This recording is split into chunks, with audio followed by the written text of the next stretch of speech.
Iniciando mais uma live aqui pelo Instagram da Rádio Palermo. Sejam bem-vindos e bem-vindas.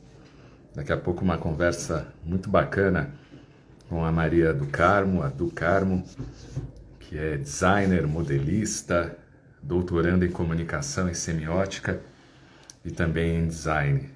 E a gente vai conversar sobre mulheres negras entre contextos políticos, sociais e econômicos. Assunto mais do que atual aqui na Rádio Palermo. E você que está chegando agora, seja bem-vindo e bem-vinda. Vamos tratar desse assunto tão importante, né? Falando da mulher preta, da mulher negra, entre os contextos políticos e sociais. E você pode acompanhar a programação da Rádio Palermo no nosso site radiopalermo.com.br, também nos aplicativos de rádio, né, os streamings de rádio como CX Rádio, tudoradio.com e também o Radiosnet. Você pode também baixar aí no seu celular, no seu tablet, no seu smartphone e ouvir a Rádio Palermo. Também alguns veículos, né, que já vêm com o rádio conectado à internet, também pode baixar o aplicativo e digitar na busca Rádio Palermo e ouvir a Rádio Palermo aí no seu carro enquanto você estiver dirigindo e conferir a nossa programação. Eu quero destacar que essa semana na rádio tem muita gente boa, muita gente nova chegou na nossa programação. E então durante todo dia, até o finalzinho da noite, tem uma programação especial com entrevistas com essas pessoas que chegaram recentemente aí na rádio, adquiriram um pacote muito especial, onde nós vamos divulgar o seu produto, o seu trabalho em formato de entrevista, mais o banner da sua empresa, do seu serviço no nosso site, além dos cortes que sairão aqui no Instagram da Rádio Palermo e também na nossa fanpage. A gente está no Face também. Muita gente está falando, né? Ah, o Face caiu, né? Não tem mais, mas não é assim não, viu? Dentro do marketing, as pessoas estão priorizando aí. Bom, seja bem-vinda. Boa tarde a todas, todos e todes. Boa tarde, Will. Boa tarde, Zeca. Boa tarde, Carlos Palermo. Só que eu não tô te vendo. Você tá me vendo? Tô te vendo, deve ser o seu sinal aí, Maria. Mas eu tô te vendo bem aí, ó. Tá super chique aí, uma estante cheia de livros. Oi, Zeca. Tô vendo o Zeca aqui também. Mas tranquilo, deve ser o sinal, daqui a pouquinho eu volto e você consegue nos enxergar aqui. Agradecer o professor Moacir, né, que fez a ponte entre a rádio e a Maria do Carmo. E para a gente começar, eu posso te chamar de Maria do Carmo, qual que é o nome que mais te chamam, Olha, assim? Tem um nome artístico? o Cláudio, agora que a minha mãe se foi, e o Maria do Carmo foi um nome que ela que escolheu para mim, devoção. Ela era muito devota de Nossa Senhora. E aí ela que escolheu esse nome, Maria do Carmo. Então, depois eu comecei ultimamente a falar Maria do Carmo. Mas tem gente que me chama de Madu, tem gente que me chama de do Carmo, tem gente que me chama de Du, mas tudo bem. Não, Fiquem vamos aí. respeitar, é Maria do Carmo, com certeza. Maria, vamos falar do tema, né? Mulheres negras entre contextos políticos, sociais e econômicos. Mas antes eu queria até tirar uma dúvida com você, porque teve algumas convidadas, quando eu falei, né, a mulher negra, ela me corrigiu falando mulher preta, e você colocando aí como mulheres negras. Existe uma predileção pela fala, pode ser preta ou negra, ou tanto faz uma quanto a outra? Qual que é a sua posição a respeito disso? Eu não sei qual é a reivindicação dessas mulheres, mas de fato é assim, quando ficou definido pelo IBGE e também foi uma luta do movimento negro nessa categoria negro e negra, e negres, que agora a gente também tem que falar negres, essa categoria, ela envolve pessoas pardas e pretas, né? Eu sou uma mulher de pele preta, então eu me identifico como uma mulher preta. Como a gente estava no mês, quando você me fez o convite, a gente estava no mês de julho, julho das pretas, no dia 25 de julho, a gente celebra o Dia da Mulher Negra Latino-Americana e Caribenha, e também o dia de Teresa de Benguela, que foi uma quilombola que viveu no Brasil, no quilombo do Quariterê, ali na região de Mato Grosso, no século XVIII, né? Então a gente tem muito registro desse quilombo, né? E de toda a liderança de Teresa de Benguela. E é por isso que a gente homenageia Teresa de Benguela no dia 25 de julho, né? Então, a luta do movimento negro foi para poder definir essa categoria de negros, né? Então, negros envolve pessoas de pele pardas e pessoas de pele preta. Eu sempre me assumo como uma mulher de pele preta, embora eu fazer parte da categoria de negros, entendeu? Sim. Eu também me autodefino como um homem preto e até queria o seu comentário para a gente entrar na conversa, apesar que não é homem, é mulher negra, mas só depois de muito tempo já de adulta é que realmente eu entendi essa minha, não sei se a palavra correta é condição, inclusive Deixa aceitando, por exemplo, o meu... eu Palermo, Oi. para mim ver, eu acho que está dando conflito entre duas redes aqui, peraí. Só um minutinho que a gente já Se você quiser vai. sair e voltar depois. Não, não, não. Eu só quero só. Eu acho que eu vou só deixar o Wi-Fi, porque Ah, quando eu isso, entro na isso. minha rede, parece dar um conflito. Quero ver. Eu não estou te vendo, eu só estou vendo a mim mesma.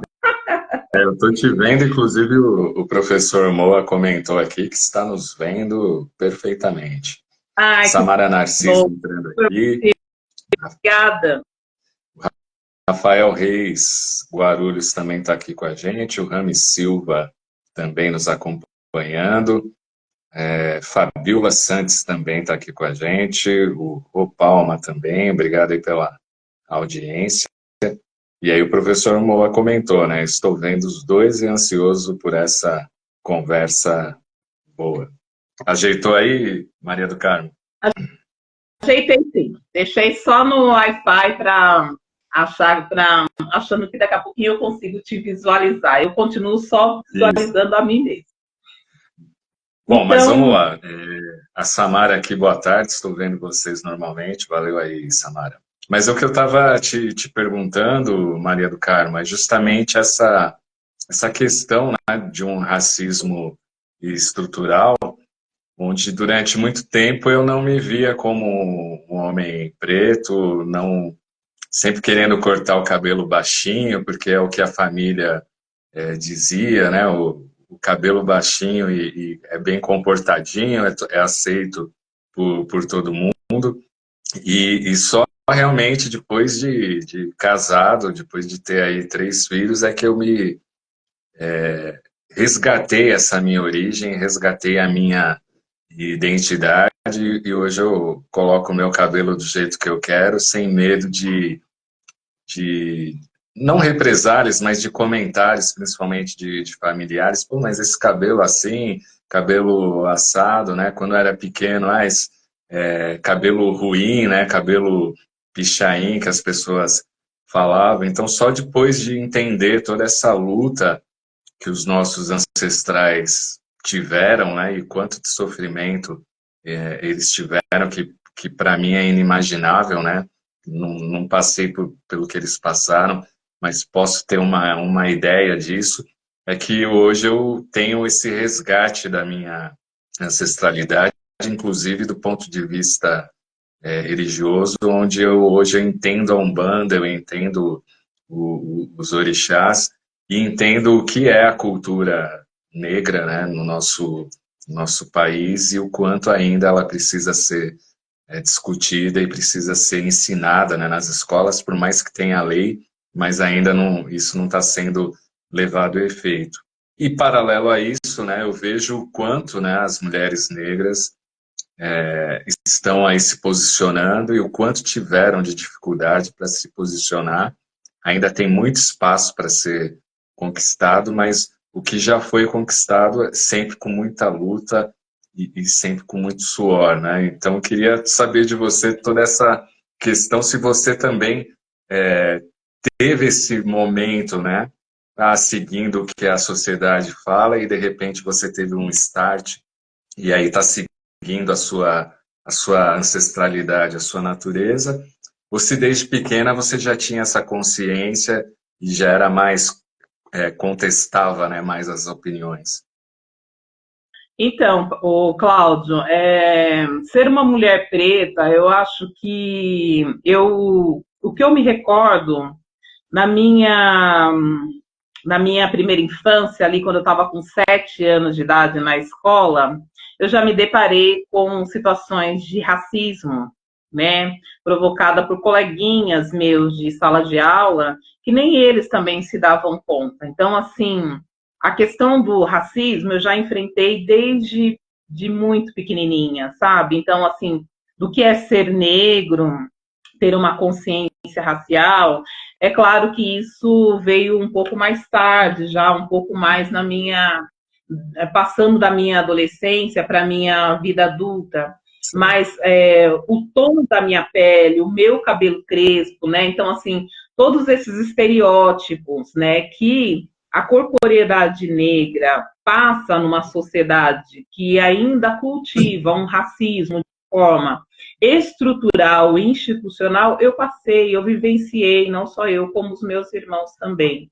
E aí você trouxe um ponto interessante na sua fala, de você, enquanto um sujeito que passou por uma vida, tanto na sua infância como na sua adolescência, e entrou na vida adulta, e depois de casado, que você foi se descobrir enquanto negro, que você ser uma pessoa parda, esse foi um grande enfrentamento do movimento negro no Brasil, para que a gente pudesse hoje ter políticas de cota, né, para que as pessoas negras pudessem se identificar. Mas isso por quê? Porque nós tivemos um apagão com o processo de escravização dos corpos negros por mais de 30 anos, nós tivemos um apagão da nossa identidade negra. Nós tivemos um apagão da nossa constituição enquanto sujeitos pretos, entendeu? Então, o racismo, essa estrutura patriarcal, racista e de controle, ela fez um desserviço para a população negra e para os povos originários também, entendeu? Então, nós sofremos com toda essa dificuldade de identificação, porque mesmo depois de 300 anos de exploração do processo escravagista sobre a nossa corporeidade, o que ficou dado e ficou consolidado na nossa sociedade? Que pessoas de pele preta, de fenótipo negro, essas pessoas eram pessoas consideradas inferiores, que tinham um padrão estético feio, não era o padrão aceitável. Depois a gente teve, em meados do século passado, a entrada da televisão na nossa sociedade, e ainda a televisão acabou reforçando esse estereótipo negativo sobre a corporeidade de pessoas negras. Pessoas negras sempre ocupou cargos inferiores na nossa sociedade, as pessoas negras não eram vistas, né, em espaços de poder, tomando decisões, as pessoas negras sempre tiveram trabalhos assim de forma salubres, né, ocupando cargos informais, ficando numa condição mais vulnerável, né, por conta desse racismo estrutural. E aí houve uma dificuldade muito grande para as famílias de pessoas pretas conseguir fazer com que os seus filhos, seus descendentes, fossem se identificando e se autoafirmando. Então, a gente vê, por exemplo, Lélia Gonzalez, nos anos 60, 70, ela já denunciava o racismo, né? Ela denunciava a exploração negativa da estética negra pelos veículos midiáticos. Então ela fala, nossa, mas como eles detonam com a imagem, com a estética negra. Então, assim, como que a televisão mesmo vai estar mostrando essa visibilidade negra, né, de uma forma tão pejorativa, tão exótica, tão estereotipada, que a nossa imagem acabou ficando muito negativa. Então a gente viu por muito tempo esse padrão estético branco, magro, alto, né, um padrão que era mais próximo do padrão europeu do que, de fato, da diversidade brasileira. Porque o Brasil é um país diverso, né? O Brasil, quando ele foi invadido ali em 500, aqui no Brasil já existia uma sociedade que funcionava muito bem, que era altamente sustentável, liderada pelos povos indígenas, pelos povos originários, né? Então aqui depois houve uma outra configuração, uma outra constituição a partir de todo esse processo, né, que foi violento tanto para a comunidade negra como para a comunidade indígena. E aí teve a fusão dessas diversas etnias, né, negros, indígenas, com os diversos europeus que aqui chegaram, né, os portugueses, os espanhóis, né, e tantos outros. E aí fez uma fusão. E depois de ter percebido que houve um estrago na sociedade brasileira com esse processo forçado de escravização por mais de 300 anos, tentaram apagar essa mancha negativa do Brasil, tentando fazer se sobressair uma identidade nacional, sem considerar as particularidades de etnia. E aí vem, com toda a luta, com os ensinamentos que a gente tem, né, daqueles que vieram antes da gente do movimento negro, nos ensinar que a gente tem que lutar pela nossa identidade negra, para a gente poder demarcar esse lugar da onde a gente vem, esse lugar de pertencimento, esse lugar de resistência, esse lugar de luta, né, e de enfrentamento. Então, por isso, quando a gente chega agora na virada do século XX para o século XXI, a gente ainda vê muitas pessoas adultas ainda dizendo, nossa, eu me descobri negro há pouco tempo. Ah, eu não sabia que ia ser. A maioria são pessoas pardas, né? Porque as pessoas que são pretas, de pele retinta, assim como eu, desde do primeiro momento em que elas são atravessadas por situações racistas, elas sabem que elas são negras, entendeu? Então, é desse lugar que eu falo contigo, o Cláudio. E aí, também tem um livro que eu gostaria de sugerir. Claro, depois eu falo do meu. A gente entender um pouco, eu estou lendo com muito gosto esse livro aqui do Joel Zito Araújo, que ele vai falar da negação, a negação do negro, né, na televisão brasileira, né? Então ele vai trazer todo um histórico, é muito legal, olha, quando a gente vai pensar sobre a visibilidade negra no Brasil, o que já foi feito, né? O estrago, né, que a mídia, porque quando você pensa numa TV aberta, que tem um poder de alcance, de adentrar os lares, né, de uma população que está altamente vulnerável, você imagina, né? Então, sim, a gente não se via agora com o movimento Orgulho Crespo, eu gosto muito de falar do movimento Orgulho Crespo 2014, a gente consegue hoje ver embalagens de produto, de cremes para poder fazer alisamento, relaxamento no nosso cabelo, né? Voltado com essa embalagem vai trazer no rótulo a estética negra. Hoje uma criança negra, ela consegue ver uma outra criança negra na televisão. Eu, que sou uma mulher de 53 anos, quando eu tinha a minha infância, o meu referencial de programa de televisão era a Xuxa. O que ela ia acrescentar na minha vida? E eu fui uma criança que aceitava, né? Eu sofria por conta do racismo que eu sofria na escola, eu era chamada de negrinha do cabelo duro, cabelo de picumã, cabelo de bombril. Eles xingavam a nossa cor na escola. Eu lembro que eu desci rolando uma vez, porque a minha escola em Barueri era num morro, e tinha um menino que me perseguia via o tempo todo um coleguinha nosso, que era Lincoln, o nome dele era Branquinho. Teve um dia que eu saí com ele nos tapas, a gente desceu um morro, e assim, o meu avental, que era branquinho, ficou todo vermelho de barro, porque ele ficava me xingando o tempo todo na escola. Eu sofria com aquilo, ainda quando eu cheguei em casa, eu apanhei da minha mãe, porque o avental veio todo sujo, cheio de lama. E aí, assim, eu tentando me defender enquanto uma aluna negra, sabe? E na escola, naquele contexto, a gente ainda não tinha a Lei 10.639 para a gente trabalhar a cultura negra e afro, né? A cultura negra brasileira e afrodiaspórica, nem a Lei 11.645, que vai trazer a cultura dos povos originários. A gente não tinha essas leis.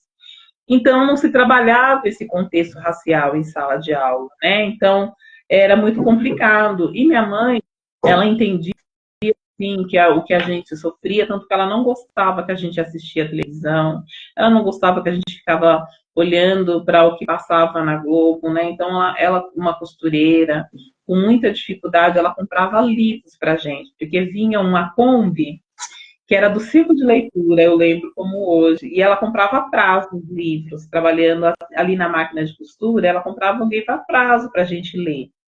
E foi assim que a gente foi tentando subverter, por quê? Porque ela tinha uma consciência racial. Ela sabia que o que estava na televisão não dizia respeito de nós, mas tinha uma intenção muito forte de denegrir a nossa imagem, de diminuir a nossa imagem. E ela sabia que aquilo era muito perverso para os seus filhos, né? E era muito danoso, né? Então ela tinha essa preocupação, né? Então eu acho que isso para mim é um objeto de valor assim muito grande que eu guardo assim das memórias, né? De algumas manifestações políticas da minha mãe, porque era uma manifestação política. Olha, falar para seus filhos, vocês não vão ficar assistindo televisão, pega um livro e vai ler. Mesmo ali a gente morando numa casa de alvenaria, em 2 cômodos de cozinha, misturado, cama com máquina de costura, com fogão, a gente morava numa casa muito simples, muito humilde, mesmo sendo aquele espaço, era um espaço de resistência, em que minha mãe conseguia ali tentando subverter essa imposição racista. Eu acho que eu te respondi. Nossa, foi uma aula aí. Você fala da TV, né? E é uma coisa que há pouco tempo, né, Maria do Carmo mudou, porque até então os atores negros faziam aqueles papéis, né? O mordomo, o faxineiro, a, aquela que cuidava da cozinha, né? A gente tem lá o sítio do Pica-Pau Amarelo, né? Uma A negra, figura né? da tia, né? Na cozinha. Mama, né? A mulher negra sempre ali no lugar do serviço, né? Então, Isso. o que Joel de Araújo ele vem discutir são esses estereótipos que a própria televisão, isso muito copiado de uma televisão americana, ela nos colocou, né? Então, o negro, aquele negro paspalhão, palhaço, abobalhado, é um estereótipo, um rótulo negativo, ou aquele negro que vinha ali, né, para fazer a personagem do violento, do bandido, né, ou aquele que era usado, né, pela sua performance sexual, e também dessa mulher negra que era colocada no lugar dos serviços, né? Então, a televisão, ela fez, Cláudio, um desserviço para a comunidade negra, né? Ela fez um desserviço há muito tempo, e isso entrando de forma evasiva nos lares, né?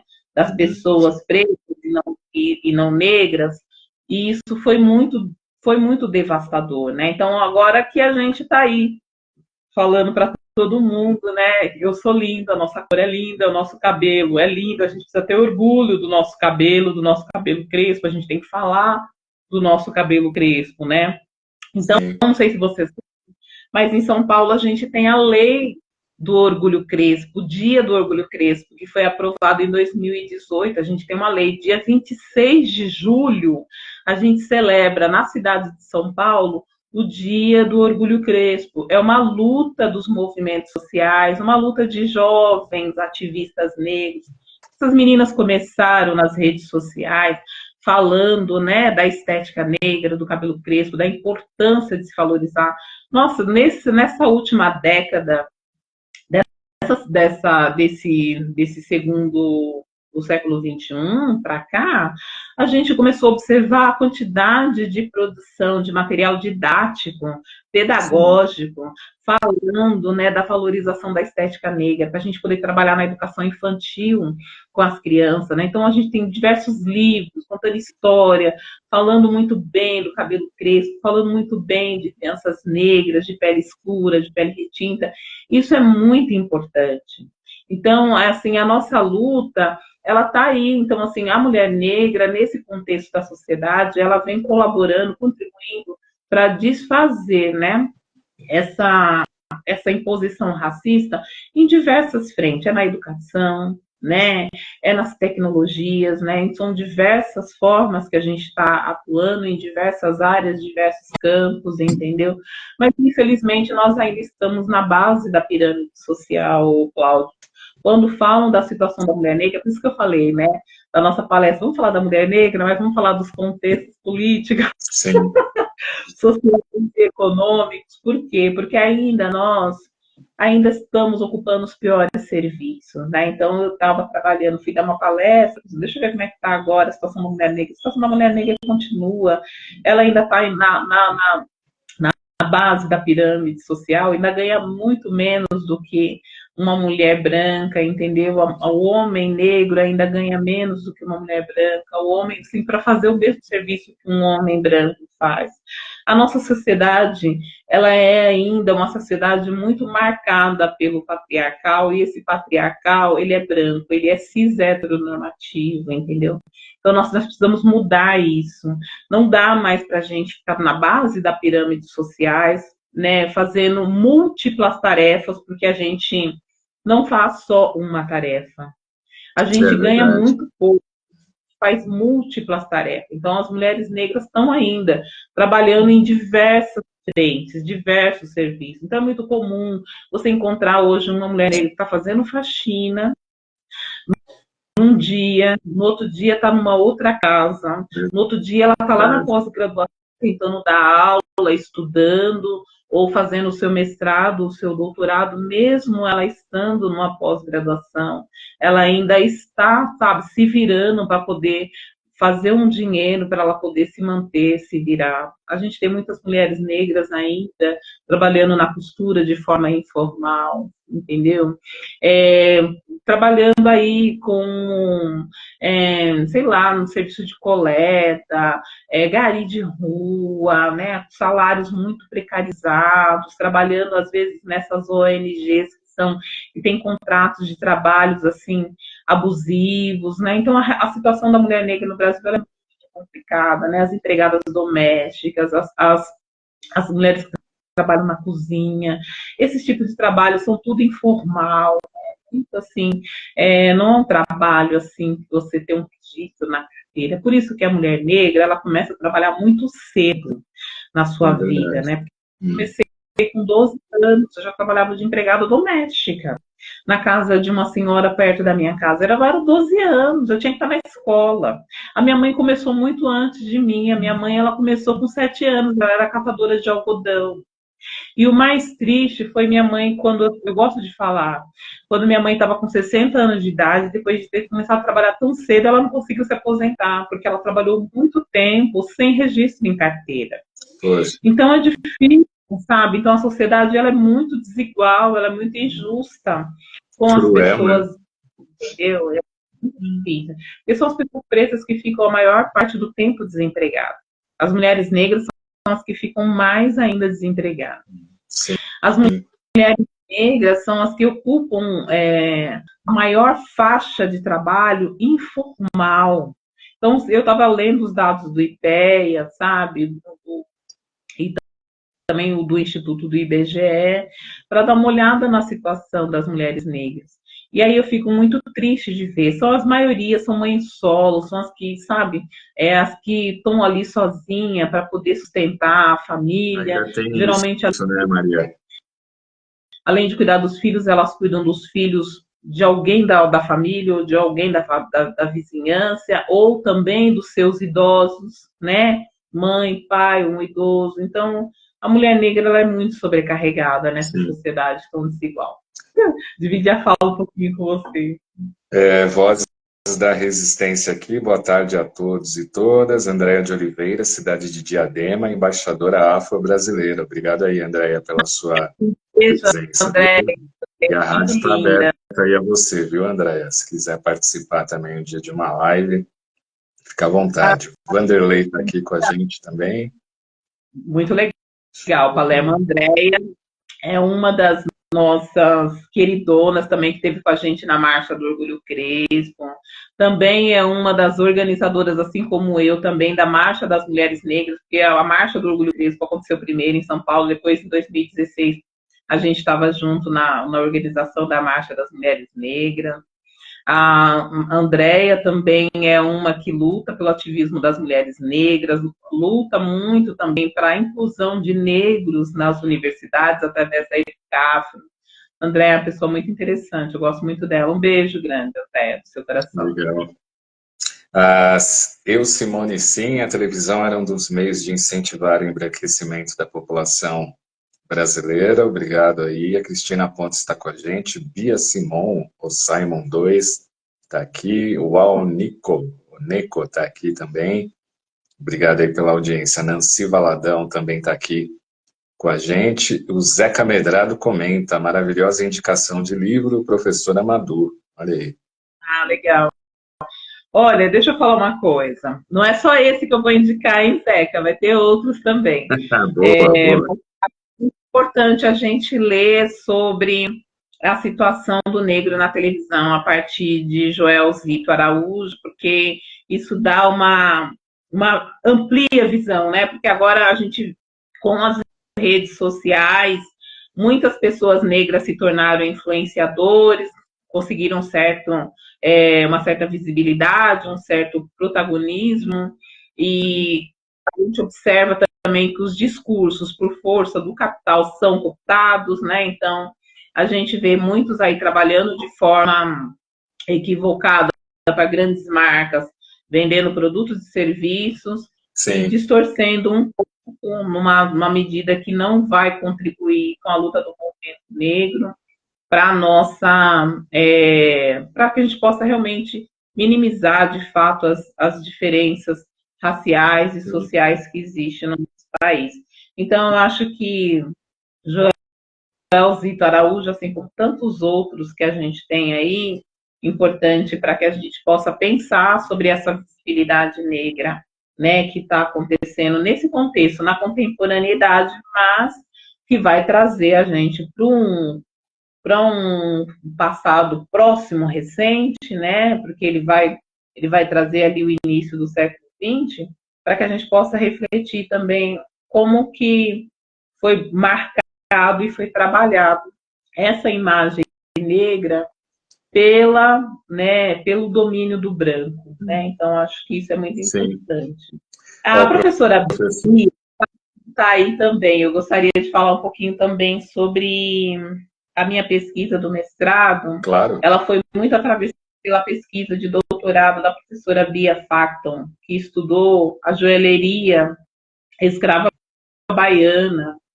E eu estava ali em 2015, 2016, né, tentando entrar no meu mestrado, lá na EASH, e eu já tinha tentado várias vezes participar daquele processo seletivo, estava com outros projetos engatilhados e não estava indo, né? Mas foi lendo a professora Bia, a tese de doutorado dela, que foi também uma indicação da minha orientadora, a Cláudia Garcia, lá na USP Leste, que eu me encontro com o meu objeto de pesquisa, que ajudou eu desenvolver a minha dissertação, né, com o tema Moda Afro-Brasileira, designer de resistência, o vestir como ação política. Então, essa tese aí está disponível, essa dissertação, no site de teses e dissertações da USP, né? Por quê?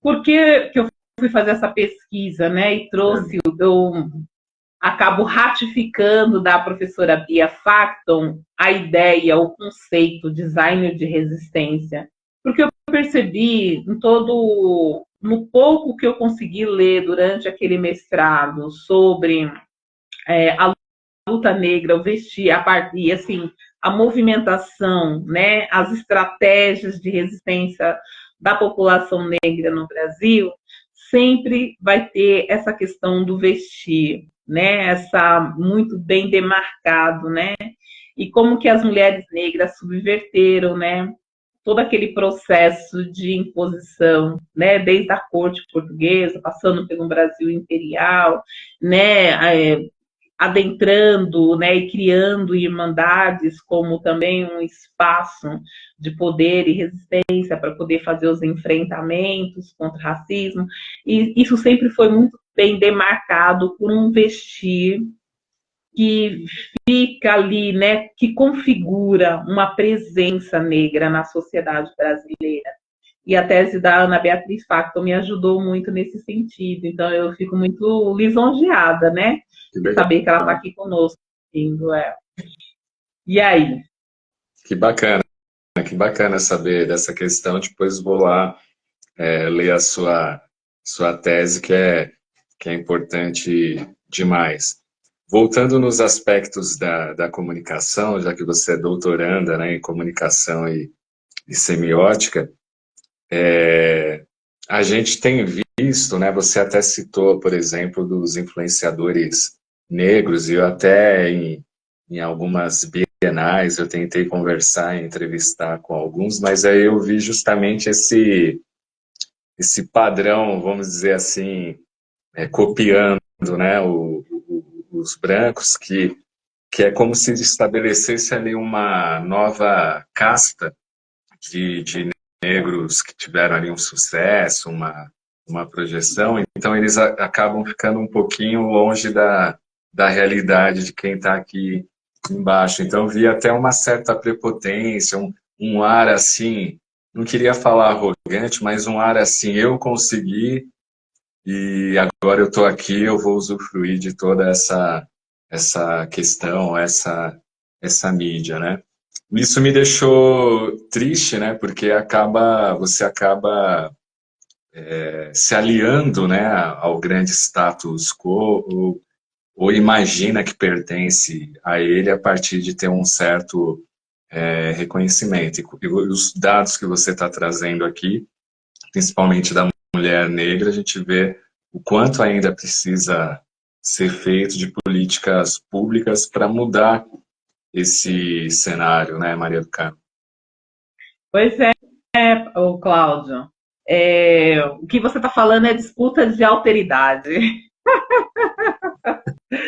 Porque a gente tem, hoje a gente está num contexto, né, que a globalização proporcionou, né, essa visibilidade negra, essa visibilidade midiática, e aí a gente não está dando conta dessa disputa, né, de alteridade, né, porque a gente tem, as pessoas vão ocupar, né, esses espaços para disputar um protagonismo e para poder falar, cada um tem o seu lugar de fala, né, eu acho que a questão de ser negra.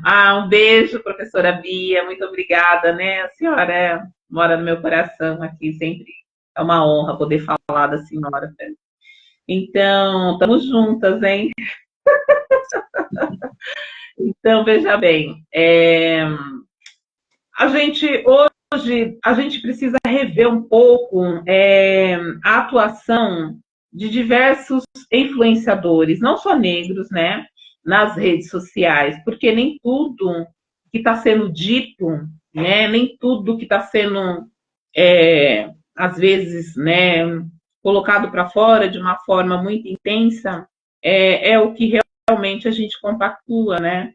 A gente não pode perder o foco da nossa luta, da nossa construção social, política, né, e enquanto sujeitos negros, né, da nossa identidade negra. A gente precisa entender que a luta do movimento negro, embora ela seja um grande guarda-chuva e acomodar diversos atores sociais negros que têm cada um a sua forma de falar do racismo, porque quando a gente fala movimento negro, a gente fala de uma forma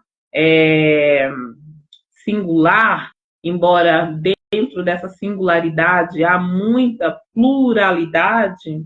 A gente está falando de um movimento que tem assim como um objetivo, um mote maior, que é vencer as desigualdades raciais no nosso país. E isso não é pequeno, é muito grande, é muito caro para a sociedade brasileira. Muito sangue foi derramado por conta dessa questão racial. E a gente está hoje na contemporaneidade desfrutando das novas tecnologias, né, do mobile. Estou falando aqui contigo através de um aparelho celular. Eu tenho a minha rede social, você tem a sua rede social. Então, a globalização facilitou essa visibilidade midiática, esse imediatismo, né? Essa comunicação, mas a gente não pode perder a mão dos números. A gente não pode perder o norte de entender a realidade das pessoas negras. Eu tenho que ter responsabilidade quando eu falo da minha população, porque eu não posso falar só pelo meu espaço aqui, pelas minhas quatro paredes. Hoje eu tenho uma casa que é uma casa que tem um certo conforto, eu tenho comida na mesa, eu tenho meu trabalho, eu sou uma pessoa acadêmica, mas eu tenho que, antes de eu olhar para isso, eu tenho que olhar para a realidade da minha população. Então, a gente ainda é uma população majoritariamente pobre. Quando a gente fala que no Brasil o racismo tem cor, é porque a gente está falando que a maioria das pessoas negras no Brasil são negras. A maioria são pretas. A gente tem que olhar para os números do encarceramento, né? Sim. A gente tem que ver que a maioria da população, daqueles jovens de 18, mais ou menos até 30 anos, que estão encarcerados, a maioria são negros. A maioria são pretos. E muitos ali estão numa situação de cárcere que teve a sua sentença dada e validada mais pelo seu tom de pele do que pela ação que esse sujeito cometeu. Quando a gente está falando de moradia, quando a gente vai falar de saneamento básico, quando a gente vai falar de periferia, a maioria dessas pessoas que ocupam esses territórios vulneráveis, que moram em casas precarizadas, que não têm acesso à água potável, que ainda estão morando naquelas casas sem reboco, né? Por isso que a periferia é tão avermelhada, a maioria dessas pessoas tem a corporeidade, o tom de pele preta. Então, a gente tem números, a gente tem dados dessa população. Quando a gente fala de taxa de desemprego, por que a maioria das pessoas pretas ficam desempregadas? Por conta do racismo. Então, a gente precisa se fortalecer e olhar para esses dados quando você é um influenciador, né, para poder falar da população negra, tem que entender esse contexto. Não é Sim. só falar de uma forma baseada se você tem uma população que está ali. Então, não dá para você falar de meritocracia, porque você conseguiu aí o seu perfil, você tem ali um monte de gente que te segue, você é um seguidor ali, você tem tantas curtidas nas coisas que você fica ali funcionando ali sua rede social para falar, e você não olha para essa realidade e acha que esse povo todo que isso não existe, não.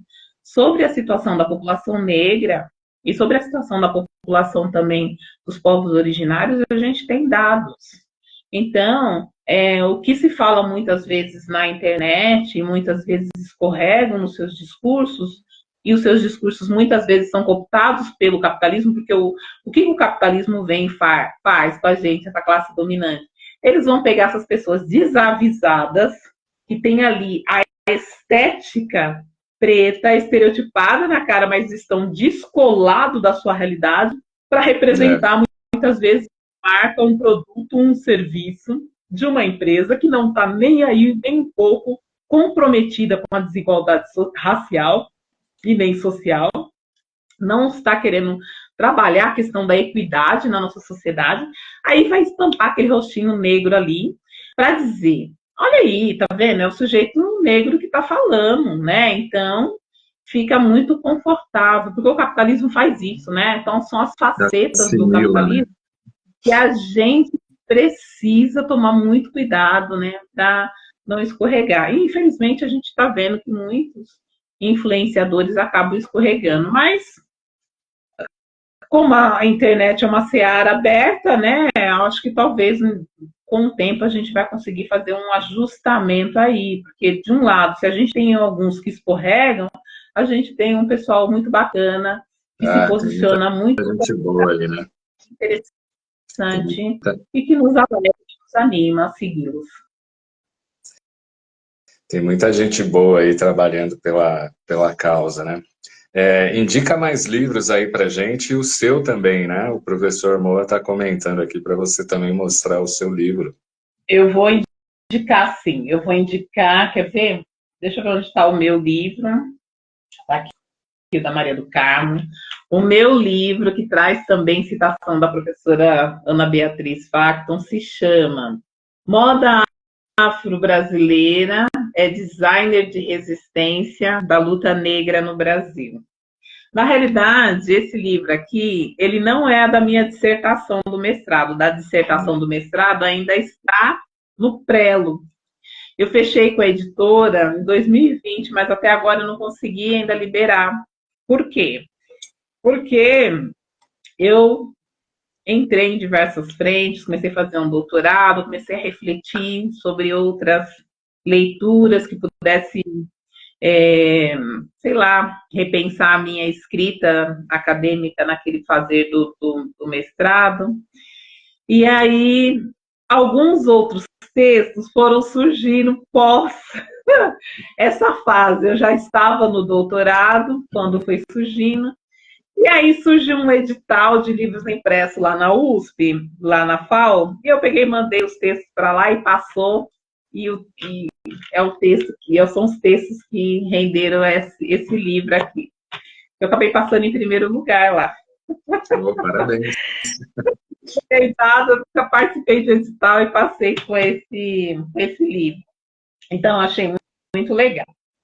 Um outro livro que eu quero indicar para vocês é esse, Sim. da Sueli Carneiro, que tem ajudado muito nessa escrita acadêmica, nesse doutorado, que é Dispositivo de Racialidade. Nossa, Sueli Carneiro, a minha mestra maior, que está me ajudando muito nessa caminhada, nesse doutorado em comunicação, na USP, na PUC, onde eu estou trabalhando a visibilidade negra na moda.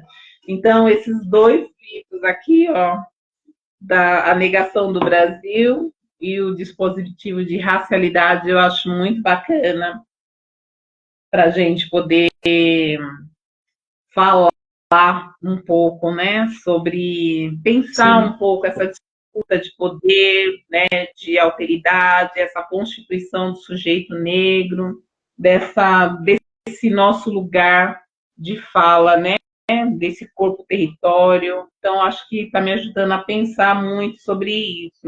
Eu gosto muito também de ler da Maria Martins. Eu já venho ajudando, trabalhando com ela há algum tempo, né? Afrografias da Memória.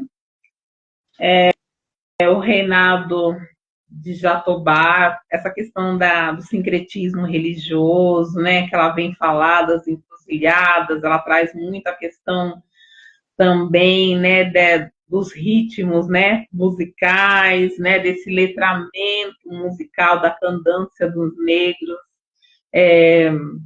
que vai perpassando, né, por toda essa questão religiosa e que a gente sai também desse lugar da religiosidade, uma religiosidade que vem de África e que vai perpassar pelo catolicismo, mas ele também vai bater nas religiões de matriz afro-brasileira. Sim. E vai estar também no samba, vai estar nos ritmos, né, do jongo, vai estar no samba de roda, e eu gosto muito disso, né, desse contexto.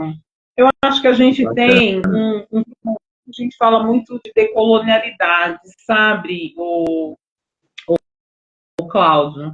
Eu mesmo, quando eu pensando a questão da decolonialidade na minha pesquisa, na PUC, em comunicação e semiótica, eu estou trabalhando a visibilidade negra na moda e eu estou semiotizando o desfile da Lab Fantasma de 2016.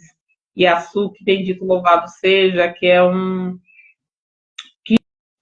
um samurai negro, né? Então, assim, que saiu do continente africano, foi retirado ali na segunda invasão do continente africano, no século XVI, né? O continente africano foi invadido a primeira vez pelos árabes no século XII, e depois ele é invadido pelos europeus no século XVI, onde a gente tem uma leva migratória de retirada de negros de diversas partes do continente africano, assim como muitos foram trazidos para a nossa região do novo continente, que aqui se formou, da América, também teve uma leva muito grande que foram levados para o continente asiático. E Yasuke, né? A gente pode falar Yasuke, que nem os ingleses falam, Yasuke, que nem a gente vai falar aqui. Ele foi um negro, um jovem negro que foi retirado do continente africano, da região de Sahel, uma região mais ao norte, e foi levado para o Japão. E aí Emicida, lá com o irmão dele, e João Pimenta, faz o resgate dessa história, e a gente vai ter a reiteração, né, das duas culturas, negra e japonesa, nessa passarela, onde ele vai contar um pouco as marcas periféricas, né? Então, para mim, esse desfile, ele fez uma virada na São Paulo Fashion Week, no Brasil, onde marca a mudança, né? Tem uma mudança de estado, porque a gente tinha uma passarela de moda no Brasil que era altamente branca, magra, né? E isso pode ser visto pelo desfile da CUT de 2015, quando Gisele Bündchen vai e anuncia que está encerrando a sua carreira naquele desfile, aquela passarela toda branca, magra. 2015 simboliza ali um final de uma ruptura, né? Onde acontece uma ruptura em 2016, de fato. Então, o que acontece em 2015 é o final de um ciclo, de uma passarela branca na São Paulo Fashion Week. Quando vem 2016, a gente tem uma passarela totalmente negra, mas assim, que é uma passarela negra, mas que tem uma diversidade, né, de tons de pele negros e uma diversidade corpórea. Você tem pessoas magras, mas você também tem pessoas que estão acima do peso, pessoas gordinhas. Você tem pessoas altas, pessoas medianas, você tem pessoas com vitiligo, você tem pessoas com diversos tipos de cabelo crespo. E você também tem pessoas brancas. Então, ali marca uma virada de chave, onde a gente tem uma presença, né, significativa do que realmente seria, ou do que realmente é a diversidade brasileira, né? A diversidade de etnias brasileiras.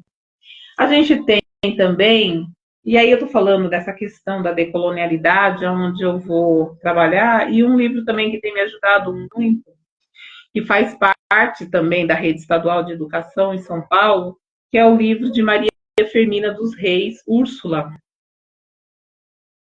Então, esse romance de Maria Firmina dos Reis, a gente pode considerar que ela é a primeira, vamos ver, romancista, escritora afro-brasileira, ali no Brasil de 1800, que já estava escrevendo. Ao Reginaldo aí, um beijo, Reginaldo, prazer rever, você vai no meu coração. Reginaldo também é um companheirão aí nosso nas lutas aí do movimento negro, está gente nas marchas e nas manifestações de resistência. Reginaldo está sempre conosco. Então, Úrsula, de Maria Firmina dos Reis, ele já vai trazer esse pensamento, né, que a gente hoje está falando de decolonialidade, mas aqui a gente já tinha uma escritora negra afro-brasileira no século XIX, em 1860, mais ou menos, que ela lançou esse livro, que já estava ali fazendo esse movimento decolonial, né? Então, ela vai falar de anti-escravagismo, né? E a gente já tem isso. Que o Nego Bispo também retoma isso muito nas suas escritas, né? E nos deixou recentemente. Um outro livro também que eu acho bacana, que é muito importante da gente ler para entender esses contextos, é da professora Cida Bento, Pacto da Branquitude. Então, eu tenho lido muito também a professora Cida Bento, que tem me ajudado muito para a gente entender, né, os pactos da branquitude, até para mim entender também essa minha corporeidade enquanto uma mulher preta dentro da academia, né, e lutando também pelo meu lugar de fala e de resistência, né, para poder posicionar. Então, tem me ajudado muito e também estou trazendo ela para minha escrita da minha tese. Todos esses, né, e mais alguns. Ainda tem muita coisa. Tem bastante. Tem um outro também. A gente estava falando desses influenciadores negros, mas a gente tem muita história, né? Que nem assim, o movimento negro unificado também, que tem me ajudado muito. A gente tem essa obra que foi lançada pelo SESC, mas organizada pelo nosso querido Adãozinho, que está sempre com a gente, né? Que é uma liderança fortíssima do movimento negro unificado, que sempre está na rua, né? Um dos cofundadores do movimento e é um dos que organiza essa obra. Movimento Negro Unificado, a resistência nas ruas, né? Então tá o Adão, José Adão de Oliveira, Givanilda dos Santos e Enio Braus, né? Eles organizaram essa obra maravilhosa que vai reunir também a história de luta do movimento negro a partir de 1978, quando eles ocuparam as ruas, né? Estava ainda dentro daquele contexto de ditadura, né? E sob forte repressão, e eles fizeram um enfrentamento muito bonito, muito importante, para que a gente não esvazia a luta, né? A luta desses que vieram antes da gente. Então é muito importante quem está fazendo um trabalho de influenciador digital, sendo negro, sendo de pele retinta, eles também possam se apoiar nessas leituras, né? Para poder ajudar a gente. Importante, né? Importante se apoiar, assim, na leitura. Pedro Ramos, a diversidade é mesmo o sucesso das sociedades, das organizações e das empresas. Valeu aí, Pedro. O Reginaldo Maria do Carmo, você é pura inspiração. Obrigado por compartilhar seus conhecimentos. Valeu, Reginaldo. Crítico deportivo também está aqui com a gente. Fábio Carleto, Cami Fiore também está aqui. Obrigado pela audiência. O Marcelo Acupuntura também está aqui. Valeu. O Carry Life 43, isso. Obrigado aí pela audiência e participação. Maria, para a gente encerrar, já 1 hora aí de live, o que você planeja aí até o final do ano, ponto de vista aí do cultural, de comunicação, também educacional? Quais que serão suas atividades aí até o fim de 2024? Bom, o que eu planejo para esse final de ano, eu preciso mesmo defender a minha tese na PUC. Então, assim, mais um mês e meio, se Deus quiser, eu estou fazendo esse depósito para mim poder defender, que tá agora eu virar doutora na PUC.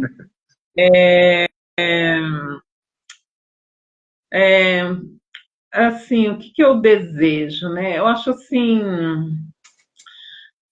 muitas coisas a gente conquistou, né? Acho que a gente lutou muito, eu estava refletindo muito. Esse mês de julho eu assisti muita live, muitas colegas aí que estavam falando sobre as mulheres negras, e aí eu estava refletindo muito sobre a situação das mulheres negras, né?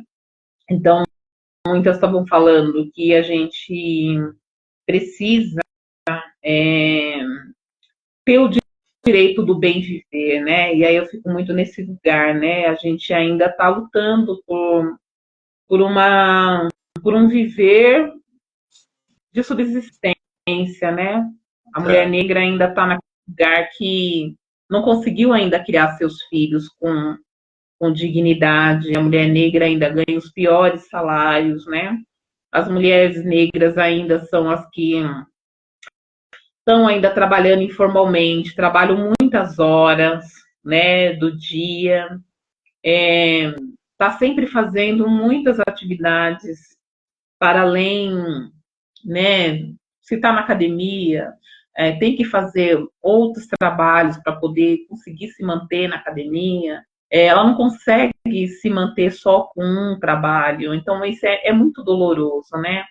Tem que cuidar da casa, cuidar dos filhos, é muita responsabilidade. Então, o que eu gostaria muito era de ver mesmo, sabe, a situação da mulher negra ter uma mudança, né? Ela ser valorizada pelo que ela faz, ela ganhar salários melhores, ser respeitada na sociedade, né? Então, eu acho que é isso, né? Eu acho que a gente precisa olhar para as mulheres negras que estão ainda na base, né? Que estão fazendo serviço de limpeza, né?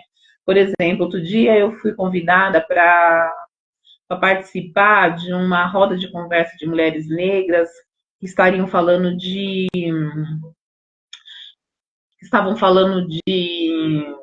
gestão empresarial, da situação da mulher negra na Avenida Paulista, num hotel grande ali no.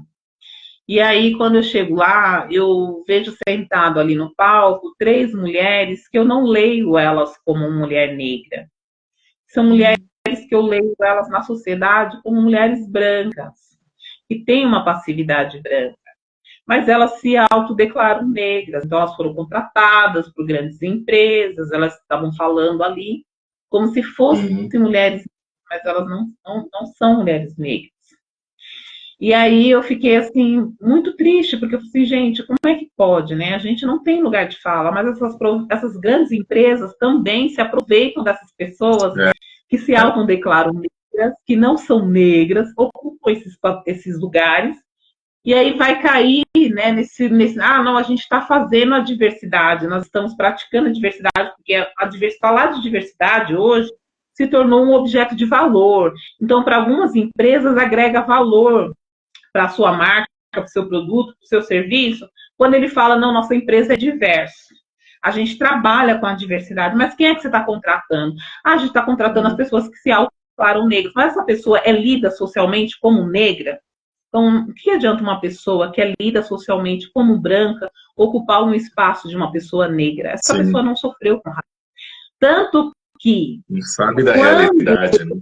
Quando entrou uma senhora negra de pele retinta, como eu, para ir levar um café para elas e levar água para elas, eu me levantei e fiz essa provocação, né? Vocês não se envergonham dessa situação? De estar aí sentadinha falando que são negras e sendo servida de fato como uma mulher negra de pele retinta? Então, eu gostaria muito que essa situação mudasse no nosso país. Porque, assim, a gente avançou, a luta do movimento negro fez com que a gente conseguisse algumas políticas públicas que são assim, efetivas para que a gente possa diminuir, que tenha essa efetividade, né? Para que a gente possa reduzir as desigualdades sociais, para que a gente possa reduzir o racismo, para que as pessoas que sofrem de fato com racismo, elas possam sair desse lugar, né? A gente possa trazer elas para um lugar de mais oportunidades na sociedade. E muitas vezes quem está ocupando essa política pública não são essas pessoas que a política pública é desenvolvida para elas, entendeu? Então, você ocupar um cargo numa grande empresa só porque você se autodeclara negra, isso não quer dizer que essa empresa vai ser menos branca com a sua aparência, que também é branca, por mais que você fala que você é negro, entendeu? Então, sim, acho que isso ainda está sendo um grande trave na sociedade. A gente ainda tem isso. E eu gostaria mesmo, sabe, Cláudio, que essa situação mudasse. A gente viu a Educafro, né? A Educafro, ultimamente, ela denunciou tanta gente que adentrou dentro da universidade pela política de cotas e que não era negro. Fraude. Então, a gente tem isso na sociedade. Então, a gente precisa mudar essa realidade. Eu acho que está pouco, né? Esses são espaços de escutas que não deveriam existir, porque a gente tinha que realmente ter, era uma consciência racial de fato, né? As pessoas tinham que levar muito a sério isso, né? Porque quando você vê as pessoas negras jogadas na rua, você não gostaria de ver aquela situação. Quando você entra dentro de um presídio e vê a maioria das pessoas negras, gente jovem, quando eu vejo assim muitas pessoas que poderiam ser meus alunos, tudo encarcerado, e aí eu vejo que a justiça também, ela pesa a mão quando é negro, então eu fico meio que muito assim, sem esperança, né? De que mudança que a gente vai realmente estar fazendo de fato, sabe? Então, Sim, é porque esse às lugar. vezes, às vezes dá essa impressão, né, nisso que você está falando, que é enxugar o gelo, né? Simplesmente dar uma passada ali de pano para dizer que é adepto da diversidade, que está preocupado com algumas causas, mas no fundo é mais um estilo, né, que as empresas estão adotando para poder sobreviver e ganhar mais dinheiro. E você comentou isso, é uma coisa que eu sempre falo aqui em casa, às vezes eu vejo propaganda de entidades, de empresas, mês da mulher, né? Aí quem vai dar a palestra é um homem. Ai, Já vi um cartaz falando do aborto, e quem é que vai falar sobre o aborto? Um homem, né? Então a gente vê esse tipo de coisa que as pessoas pensam que estão fazendo ali o certo, né? Pensam que estão indo pela diversidade, mas no fundo estão ocupando um espaço ali que eles não deveriam estar lá, né? nossa, a gente tem muitas lacunas ainda para poder resolver, né? Tirar essas tem muitas lacunas abertas, né? As violências que as mulheres negras sofrem, né? O seu lugar, né? O seu lugar mesmo de protagonismo ainda está sendo muito disputado, né? Uhum. Sei lá, o espaço dessa mulher negra poder trabalhar e cuidar dos seus filhos com dignidade, né? Então, acho Sim, que ainda falta, as nossas falta pautas isso, né? estão cortadas, né? E quantos minutos você tem ainda? Eu acho que já deu, né? Um Já minutinho aí para a gente se despedir e quero agradecer aqui a sua participação, foi uma aula e com certeza o espaço está aberto aí para você. Quero te levar no meu podcast também para a gente conversar mais sobre essas questões e sempre que precisar de um canal de comunicação para falar dessas coisas, a rádio aqui, o meu trabalho está aberto para você e outras pessoas que estão acompanhando e trabalham, né, pela causa do homem e da mulher negra. E gratidão pela oportunidade, pelas indicações aí de obra e pela reflexão.